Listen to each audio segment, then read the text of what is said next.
Welcome to Talking Supply Chain. In each episode, top supply chain industry professionals and the nation's top thought leaders join host Brian Strait and share their unique insights to help supply chain managers stay one step ahead of their competition. This is Talking Supply Chain. Hello, and welcome to this episode of Talking Supply Chain. I'm your host, Brian Strait, and I'm pleased you are joining me and my guest today, Bill Michels, as we discuss artificial intelligence and procurement. Bill is the co founder and chief commercial officer of LavenirAI and an expert in the procurement space when it comes to gamification, negotiations, and AI. He is the co author of the book Transform Your Supply Chain and has been widely published and is a recognized speaker as well. Bill, welcome. It's great to have you here with us today. Well, thanks, Brian. Good to be here. Great. I think some of our audience may not be familiar with you, or maybe hopefully they are, but they may not be familiar with Lavenir. So, can you tell us a little bit about yourself and a little bit about the company? Sure. I started my supply chain career a long time ago in a company called Smith Corona, which was a manufacturer of typewriters, and I did every supply chain job there. We moved the company from electromechanical to electronic, and then into printers. But in the early '90s, the company decided no one would ever want a desktop computer, so I left and I went into the paper industry, and I was responsible for 4 paper mills in upstate New York. And from there, I was recruited back to the parent company of the typewriter business to trade food commodities. And then I went on to a consulting career. And I consulted with some of the best companies in the world, like Microsoft and Toyota, and quite a few.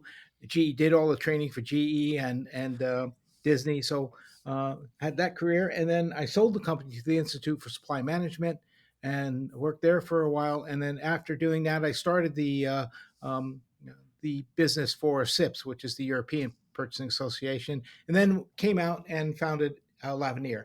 Lavenir is a negotiation training platform that has an e-learning set of e-learning modules taught by a digital mentor, and then when you're done with that, you go out and you meet with a avatar that understands human language, understands what you're saying, understands a case study that you're going to work with him on, and he will negotiate with you over and over again, never the same, always different. And then you got an algorithm that's scoring how you're doing. It's looking at the language you use, it's looking at the arguments you make, and it's giving you a score. So it's really great for people that are new to procurement and haven't negotiated, or it's great for people that are maybe introverted a little bit, and it's great for improving your skills, because one of the things that you really need to do is build a strategy and then practice that strategy. So that's what it's all about. That's fascinating. From typewriters to AI. Yeah, It's an interesting journey a big journey. to go there. You guys, obviously, negotiations, procurement, the big thing here. Want to kind of get this conversation going by starting on the overall procurement process these days and the negotiation part of this specifically. So, procurement people, procurement leaders, they're facing a lot of external pressures these days, and ESG, ethical sourcing concerns, internal pressures to reduce costs. At the same time, make sure that supply chains are resilient in general, as they're a big part of that, obviously. So I imagine that all these things, both internal and external, kind of making negotiations really complicated these days. So can you and to set the stage for the conversation? Can you kind of talk about what you're seeing as the biggest challenges that procurement leaders are facing these days?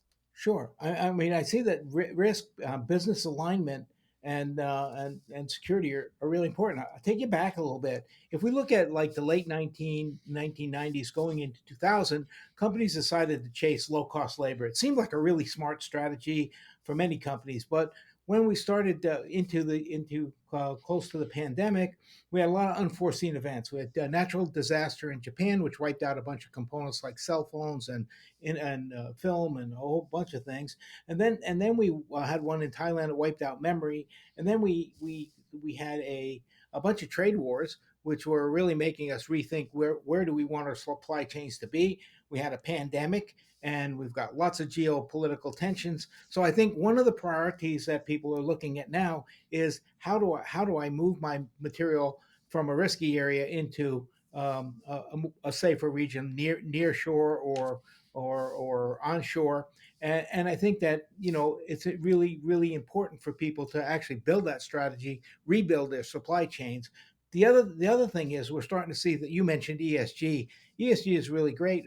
For a long time, companies have said, "I believe it. I'm an advocate," but they didn't want to do it if it costs money. But Right. now, like yesterday, I was at a home builder, and the home builder, all these local communities are regulating Energy Star 3. So a lot of there's not a choice on what you have to negotiate or what components you have to buy. You have to meet the regulatory sides. Things like forced labor, never a problem before. Now you got regulations across Europe which are in forced labor. So lots of pressure, lots of priorities. And then on top of that, there's a lot of acquisitions and divestitures that procurement's involved in. And they're also involved in driving innovation and changing a lot of things. And then I think that one of the biggest problems is really getting management to understand we really can't be focused on price. We got to be focused on value in the long term. So those are all changes that you see. And as you're speaking, one that came into my mind, you didn't mention it, but I get your thought on this simply, and that you know supply chains for so long. Hey, you set up a supply chain in Asia, right? Yeah, And that's where your material came from, and that was good. And you did it. So you negotiated that once, and you it made there may be people out there that are now jumping into negotiations in different countries that haven't done negotiations in 20 years, that's correct. right? Different cultures, different styles, understanding the culture and different contract laws. So that's it. And I think what we've decided is it's not a smart thing to have all your supply coming from one place in the world where you can have ship disruption and travel Yeah. disruptions and you don't know what's going to happen in the future. So I think that's a big focus both in supply chain and in procurement negotiations. Yeah, and I think in many ways the advent of artificial intelligence in the last few years and the proliferation of it is probably helping this process, right? Because you've got a lot of people that maybe are not that skilled in negotiations because they just haven't done it a lot for Well, years. So can you talk as far as AI goes? It sounds like AI can ease some of these challenges, right? Make this process a little bit easier. Can you talk about what you're seeing as far as the intersection of where AI and humans, where that intersection is taking place in the procurement? Yeah, I think that it's pretty interesting because we're trying to transform procurement. AI gives you a lot of opportunity to streamline processes, get rid of tactical and transactional kind of things that routine tasks like invoicing, chasing invoices, getting invoices from supplier, reconcile. That's all going to be done by AI. AI is able to strip off the invoices from a PDF or from the mail and manage it. A lot of routine tasks, things like a spend analysis. A great example is I went to a company once that had there was a split off of five companies and they were put out public, and we had to go through the general ledger line item by line item to find the spend in the indirect side and the direct side. And the direct they had more control on, but now that took months, if not, I bet that took 6 months of someone going through there just to find out where the travel spend is on like credit cards and everywhere. In fact, the CEO, the CFO, I sat down with him, told him we were going to save him 6 million, and he said that's impossible. We only have 15 million in spend, when in reality he had 61 million. Now Wow. AI will run through that task in a couple days or a week and give you all the information about the spend analysis. It'll give you information about risk analysis. You don't have to chase everything all over the globe for risk. It's going to support the risk. It's going to support compliance. So that's going to be very helpful. I think the human part of this is in the decision making process. You'll have the data, you'll have the analytics, but you'll have to make decisions. But make no mistake, Brian, when in 5 years' time, you're not going to see a lot of people that are transactional or tactical. Those jobs are definitely going to go away. And if you're a person in those jobs right now, you need to start thinking about how can you upskill? How can you upskill yourself into a category management position where you're going to have a strategy overall? So I think you're always going to need decision making support.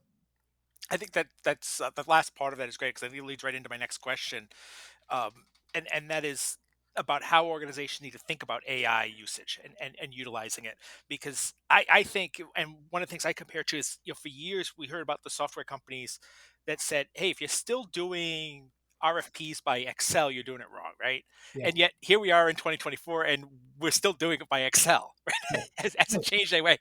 So as we talk about leveraging AI in your organization, your procurement operations, how do organizations need to think about that? How do they get themselves in that mindset to decide, where I can use AI. What's the best way to utilize AI? I mean, you mentioned a number of areas what can be used, right? But they might not all be the best way for each and organization. How do they start thinking about that process? Well, I want to take you up on what you just said. I mean, one of the things that I see that's pretty interesting is you see companies in all varieties of evolution. So I recently went to a chemical company, and it's a $500 million company going to $1 billion company, and they're still running off of spreadsheets and AS400. They Yeah. still have their old systems for the small business.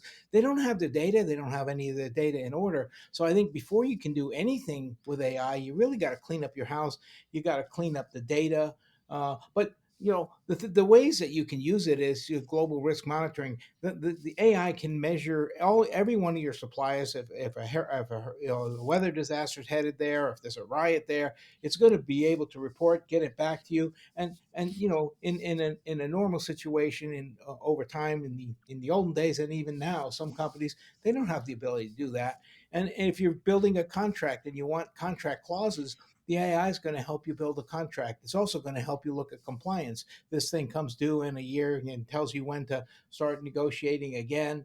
I think in our application, we're using it for education, and we're not trying to replace jobs. We're actually trying to help people. If you think about the negotiation space, and you think about, I have one utility that has a multi-billion-dollar, many billion-dollar contract in terms of getting rid of nuclear waste, and they got to do it for several hundred years. That's a huge contract, and no bot is ever going to do it. We do have, Pactum has a bot that runs around and does the tail end spend, like toilet paper and office supplies. But when you think about where humans are going to come into play, a contract like that are good.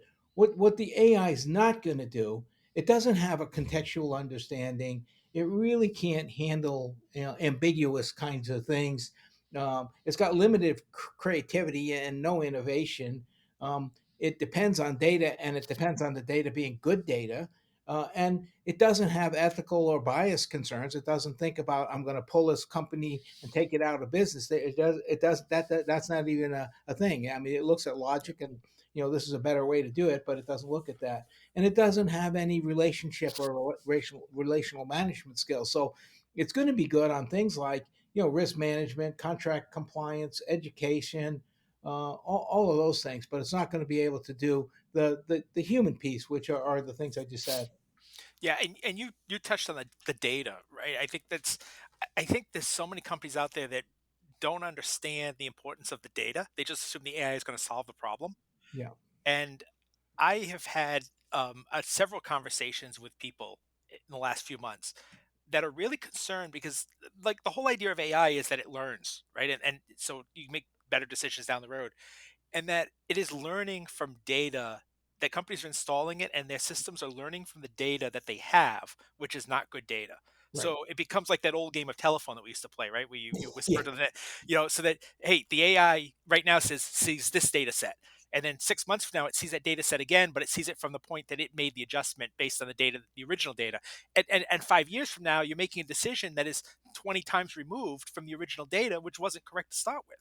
So you could potentially be getting really bad decisions down the road. That's true. And then we see in like ChatGPT and even in Leveneer, we have to control the data coming in. We have to control what it learns because it can hallucinate. It can make Yeah. up things. And the worst thing you can have is someone making up something in a negotiation.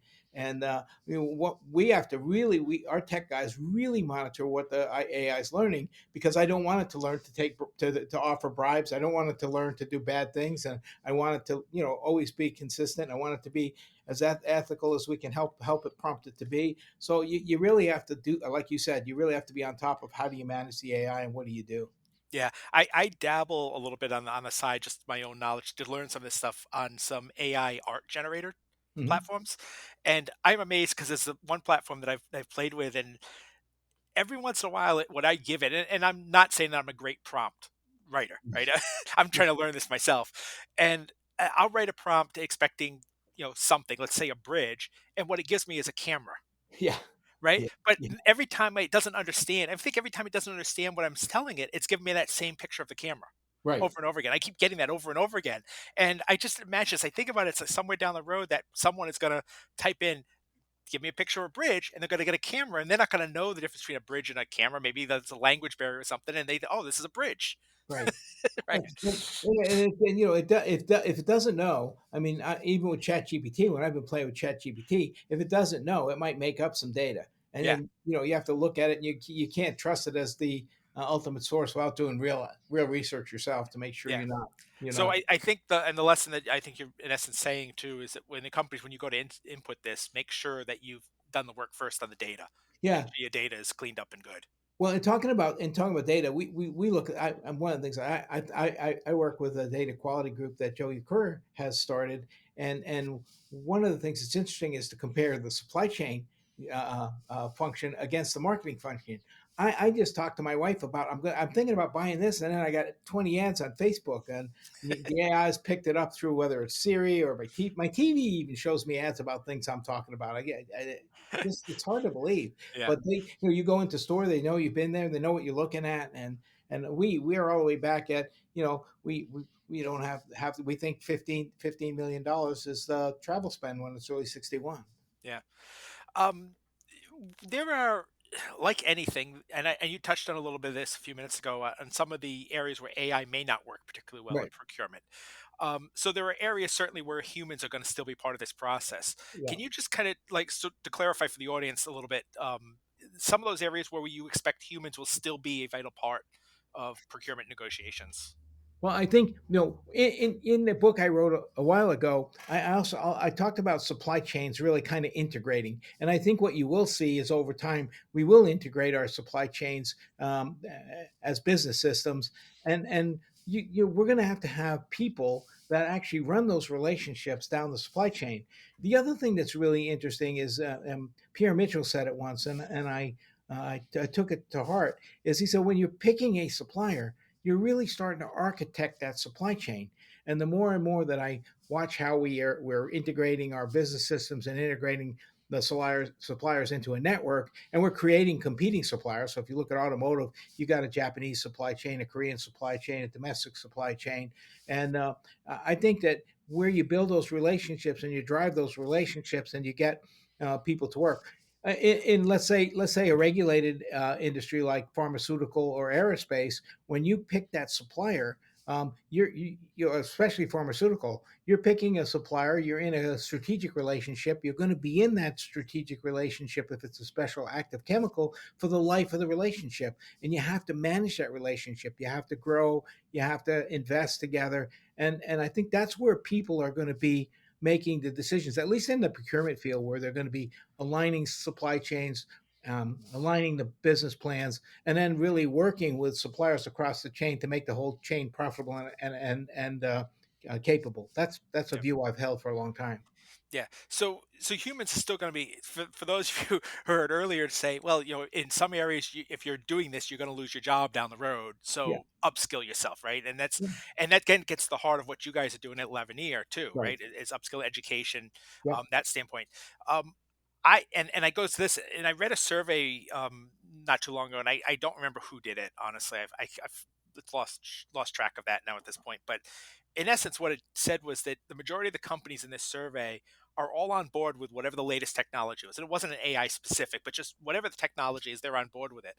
But they, at this point, they didn't want to keep adding new technologies. What they wanted to do is somebody to tell them how to use the technology they have, right? And Yes. so, and that's what you guys are doing with AI here. So, what kind of steps? How do you get started in trying to ensure that the people you're working with, the companies you're working with, that the person who is going to be using AI in the procurement process is using it correctly and is leveraging it to its most benefit? Well, it's kind of interesting. I was asked this the other day, and one of the things they ask you, how do you start? What do you do? And I think in a first, you have to start personally. You have to actually start thinking about how can it help you. What can it do? And so there's programs like Power BI that'll give you analytics that you never had before, give you reports, great looking reports that you have.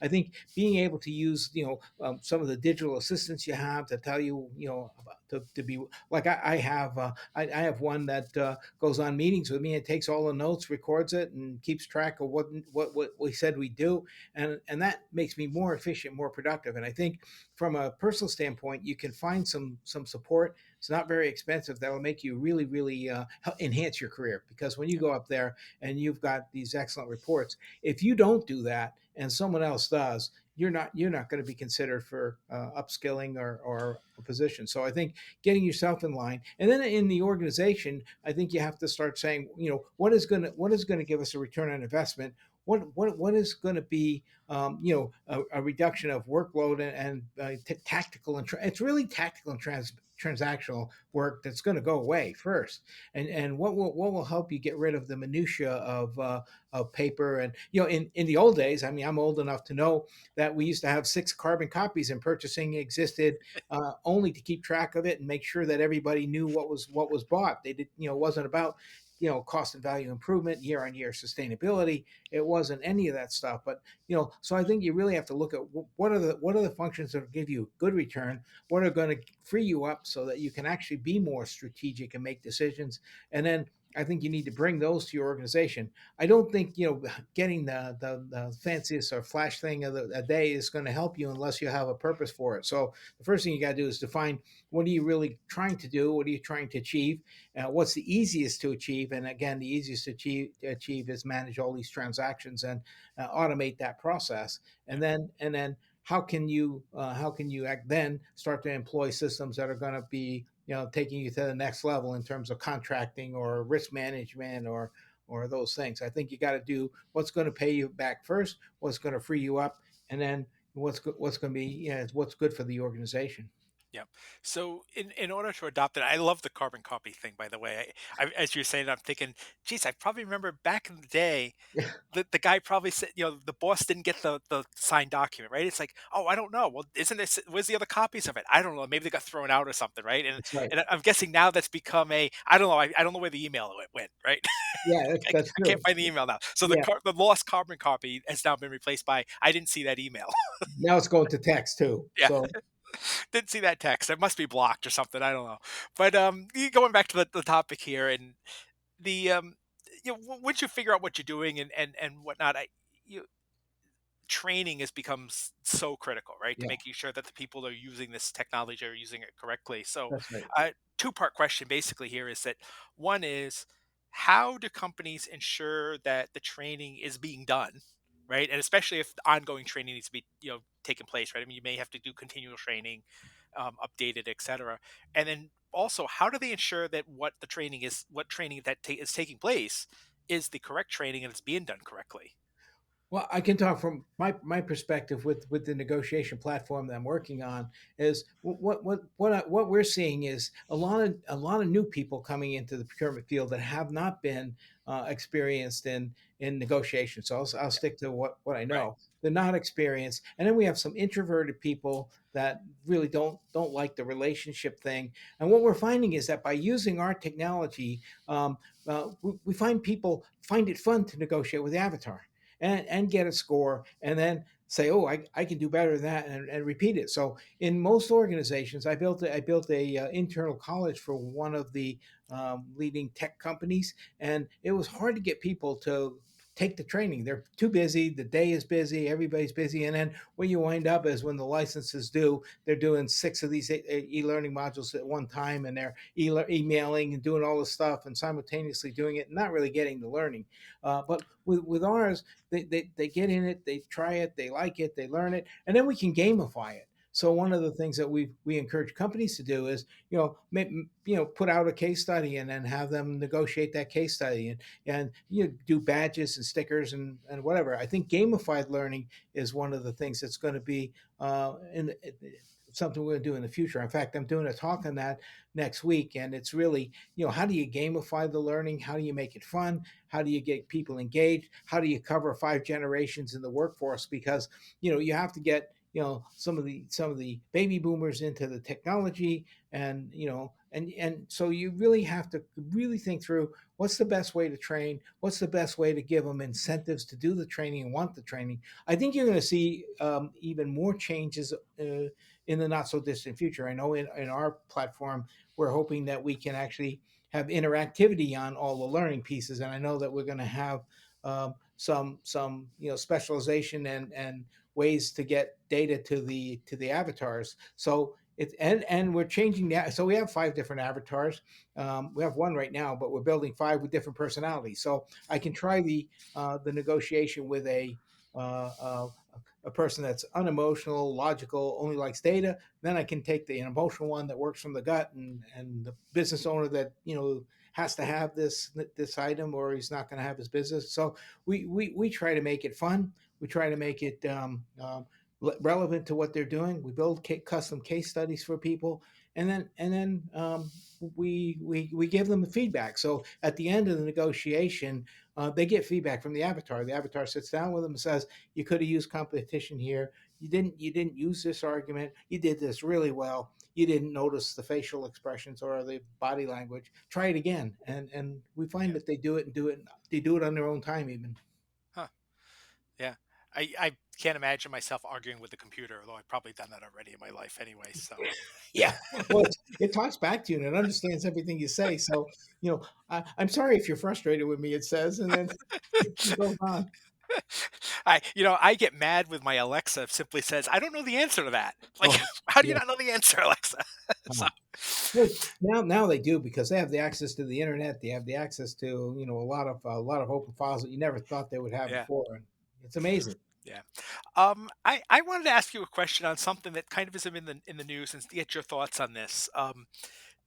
This happened in California recently, and as people in supply chain know, like California is basically the federal government in many ways, right? California is just something everybody else follows. Right. So, California recently issued some guidelines for their public procurement processes involving state agencies, and that process, without going into much detail, requires the state agencies to communicate with employees on generative AI use in their jobs when it's going to be part of their jobs before they go and make their purchasing request for the technology. In other words, obviously communication, right, and making sure that you're just not shoving something down somebody's throat. I think Right. in essence is what this is basically break it down to. Um, is this approach that you're seeing in the private sector? And if it's not, or if it's not widely used in the private sector, is this something that companies in the private sector should adopt?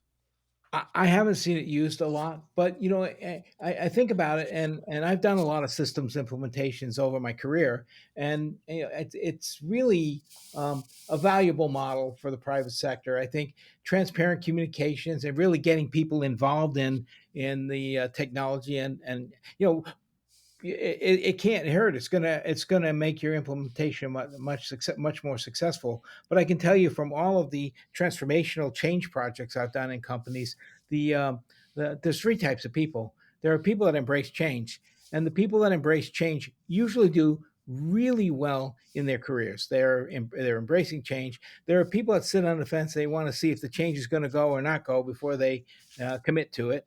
And then there's resistors, and I've never seen a resistor change. So stay with an organization because they come awkward with the culture. So I think the more you can get people involved, the more you can get them engaged, the more excited you can, the more. And sort of you have to run sort of pressy kinds of things to get people engaged, make them excited, make them really want to try it.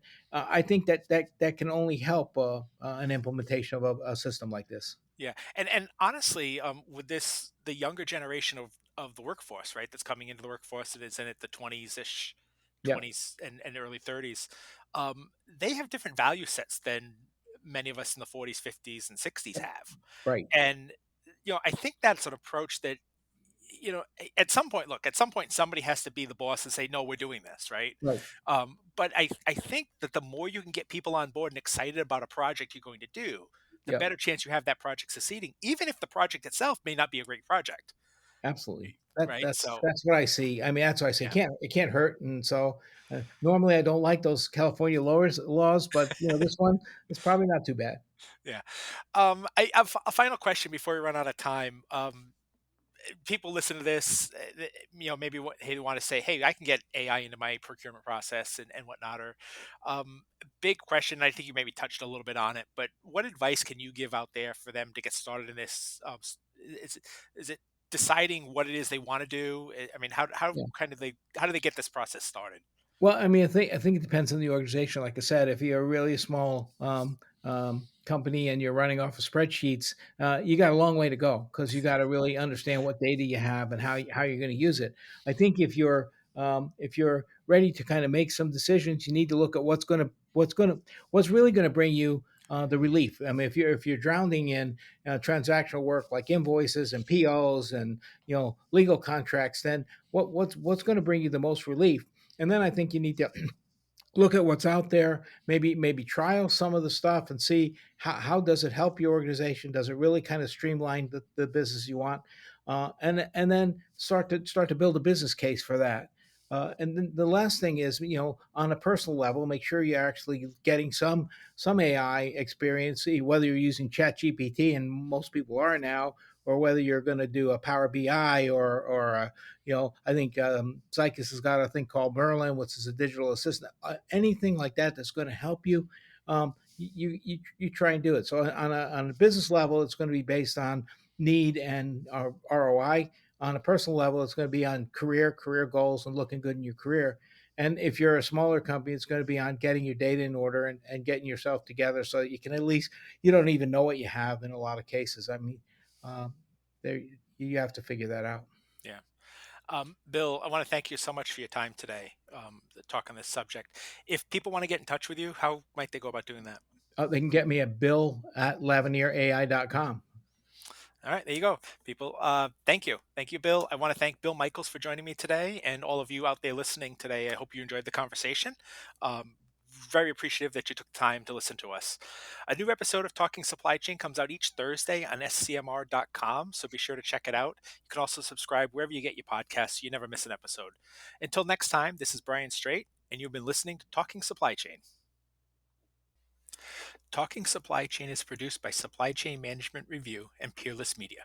You can find it on scmr.com, supplychain247.com, iTunes, Google Podcasts, or wherever you find your podcasts. For more information on this topic or to sign up for our weekly newsletter, a print or a digital subscription to our publication, visit scmr.com. We hope you will join us for our next episode. For Supply Chain Management Review, I'm Brian Straight, and thank you for listening.